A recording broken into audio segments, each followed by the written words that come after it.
Sometimes our circumstances leave us in a spot where forgiveness seems impossible. And tonight we get a chance to hear from three incredible human beings who have stories of beating the impossible. So tonight our first speaker is Hasani Pettiford, along with his wife Danielle. They are the co-founders of Couples Academy, a private practice that is committed to the work of infidelity recovery and divorce prevention.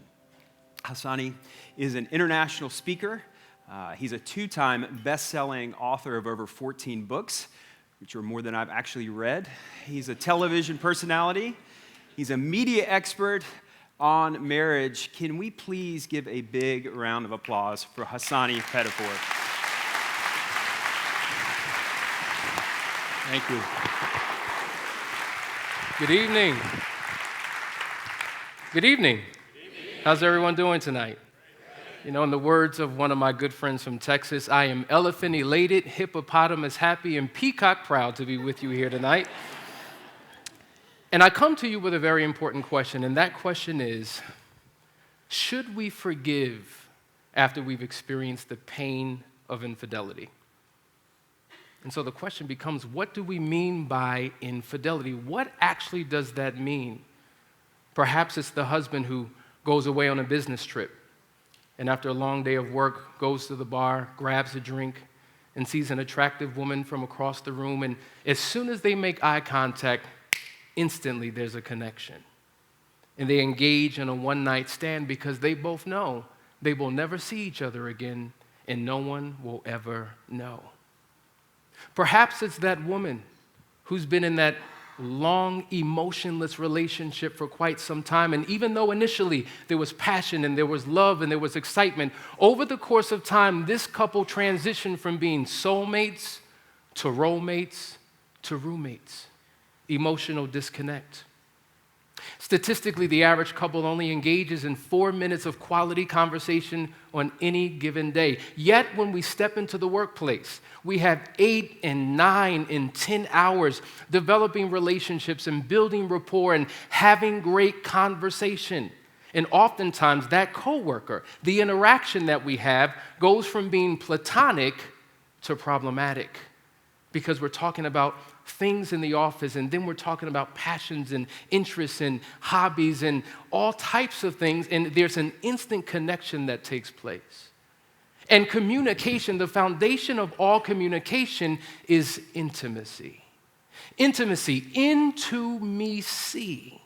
When you allow a person to see inside your heart and see inside your mind and see inside your soul. And as a result, emotional entanglement begins to take place, which ultimately leads to a full-blown emotional affair. Or perhaps it's a virtual connection on social media, and it starts off innocently with a poke or a wave, a like, even a share, but then it graduates to another level, and it becomes a friend request and a private message. Maybe we've reconnected with an old flame or a high school sweetheart. And after 30 minutes of communication online, the emotions that we once had are triggered again because our brain has an emotional memory. And after 30 days of constant, consistent communication, our interaction transitions from online to offline. And now we're meeting for coffee. And now we're meeting for dinner. And now we're meeting for an overnight stay.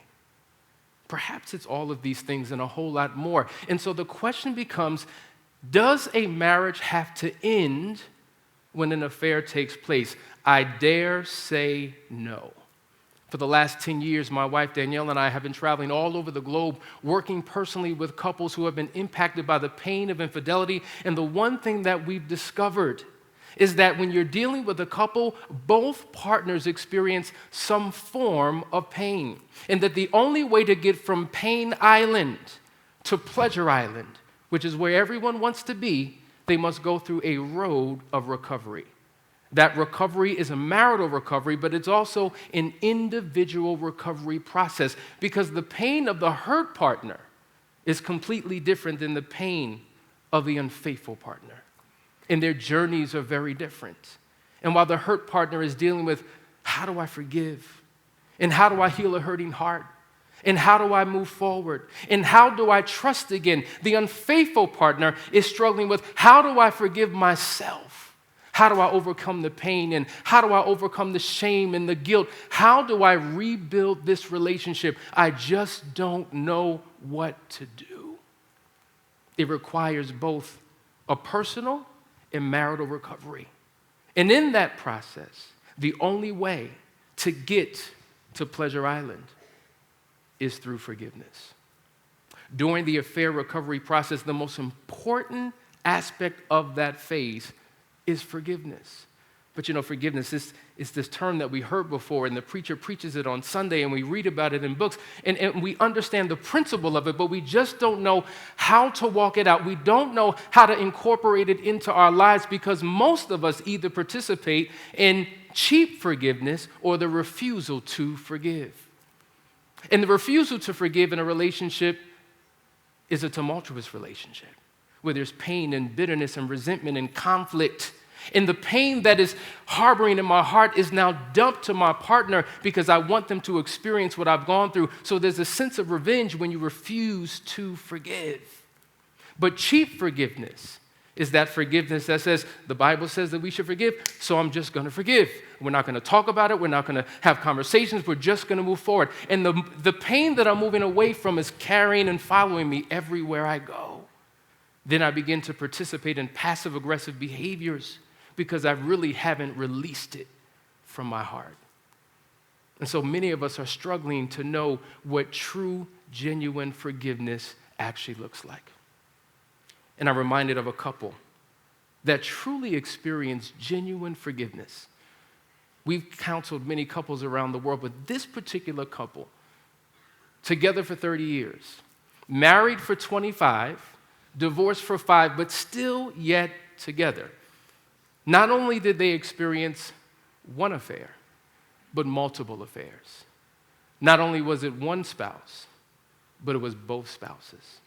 And in the midst of this relationship, both of them know what it means to betray the other, and both of them know what it means to be betrayed by their partner. So there's pain on both sides. And in the midst of this relationship, there were multiple affairs. There were multiple one-night stands, and there were separations, and there were times when they both moved out of the home into their own place, connecting with other people and having long-term relationships. In one particular relationship that the husband was involved in wound up being a deadly one, because he was still vacillating back and forth as to whether he should be with his girlfriend or reconcile with his wife, and that internal conflict took him from one household to the next. And because she was a very possessive woman, she did not want to think about him reconciling with his wife. So she sent him many warnings. One of those warnings was a letter that was received at the home that was a threat. The second warning resulted in vandalism. The third warning resulted in arson that ultimately burnt that house up until it came tumbling down to the ground. But he was living with his girlfriend at the time, so they did not know who burnt the house down, even though it was her. She conspired against him. And so her last warning to him, as he was laying in the bed one night, she creeps into the household with 3 men in masks. She grabs a butcher knife from the kitchen, stands at the foot of the bed and begins to stab him, and speaks in a dark voice, explaining to him that he cannot go anywhere. And if he thinks about reconciling with his wife, it's over. And as she begins to stab him, one of the other guys with the mask has a gun pointed to his head. He cannot move, he cannot talk, he can't do anything. He's gripped in silence and fear. The girlfriend then goes to the other room and opens up a safe and handles a bunch of money and gives it to one of the guys in masks, paying him for what they're about to do to the boyfriend, the husband. In the midst of their exchange, there's an argument, there's a fight, and they're fighting over the money. And ultimately, one of the guys in a ski mask takes the knife, slits the girlfriend's throat, stabs it in her chest as she bleeds on the ground in the bedroom next to the boyfriend. For fear that they may get away, what happens is they take nails and hammers and begin to crucify the boyfriend up against a 2x4 piece of plywood in the bedroom so he cannot get away. Could you imagine the pain that the wife feels when she discovers this on the 10 o'clock news? They reconcile once again, but there's more pain, there's more agony, and months go by and they're empty, and months go by and they're shallow. Months go by and they're trying to figure out, is it worth even saving the marriage? And so suicidal thoughts begin to enter into their mind. They feel like throwing in the towel. They feel like calling it quits. They feel like giving up. But in the midst of that recovery process, they've gone to 8 and 9 counselors, and nothing would work in their favor until they walked into our office. And we took them through a process of true healing. And when we brought God into the equation, see, God has a way of healing hearts. God has a way of reaching places that none of us can reach. And they were able to find their true freedom and restoration and healing. And slowly, day by day, they began to recover. See, one thing about forgiveness, when you hold on to unforgiveness, it can literally destroy the relationship. But when you release the pain and you understand that every day is a new day, and you no longer look at the partner that you did have, but the partner that you do have, you have the beginning of a great new future. Many of us struggle because we're looking at our future through the lenses of our past. And every time we see our partner, we're reminded of the pain that they've caused in that relationship. But when God allows you to truly heal in your heart, it begins to restore the relationship like never before. And through our recovery process, dealing with the pain of the affair, finding a sense of healing, the couple began to reconcile. And day by day, things got better and better and better. They decided that they now wanted to make their divorce. They've been divorced for 5 years. They wanted to make it official by coming back together in a committed relationship called marriage. And after a year of counseling and after recovery, I was given the privilege of wedding them. And now they're husband and wife together today after all of the pain that they had endured, living a new day. And because of their story, they've now turned their pain into passion. They've turned their mess into a message, and they now have an organization called Commitment Keepers, and now they become a beacon of light and hope to a world that no matter what you've gone through, healing is available for you. No matter what you endured, forgiveness is something that you can all have, and when you embrace it, you can have a relationship that you've never had before.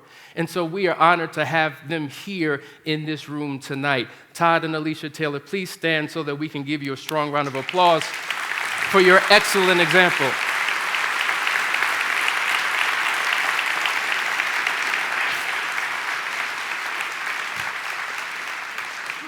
And now Commitment Keepers is making an impact all over the world. Forgiveness is not the goal. Forgiveness is not the destination. Forgiveness is the process that you have to go through to get to the destination. What is the destination? Bliss in your relationship, true intimacy, true passion, a relationship where there's true integrity and intimacy that allows you to go from where you are to a higher level. True forgiveness allows you to embrace a relationship that you never thought was possible for you. True forgiveness, when you experience it, no one can see the residue from your past failures. When you've embraced true forgiveness, you truly know that, number one, God has truly forgiven you. True forgiveness says, I can truly receive the forgiveness from my partner, and I can truly forgive myself. When you've reached that place, you'll have a relationship that you've never had before, and every day will represent the beginning of the rest of your life. Thank you.